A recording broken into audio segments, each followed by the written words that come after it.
So how to install permission sleep app on iPhone. So this is the app. Make sure to get the right app. It's built by Consumer Reports. So yeah, just tap get and then just confirm with with your Face ID or whatever. And then yeah, this is the app. It's pretty cool idea which helps to control your data online. It's the first attempt to do that. I think it only works in US, but basically with help of this app you can tell companies to stop selling your data, and then this app will file requests on your behalf ordering companies to stop personal data information.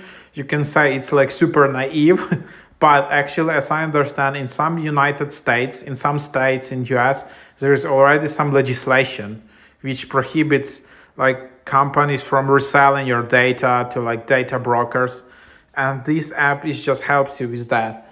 I don't know how effective this app is, and so how to create an account, then you can just sign up with email, Apple or Google, log in with email. Some people write on the internet that you should log in with the same email or account you're using to sign up to majority of apps. So you know that this app can really analyze it. So that's how you get started and create an account.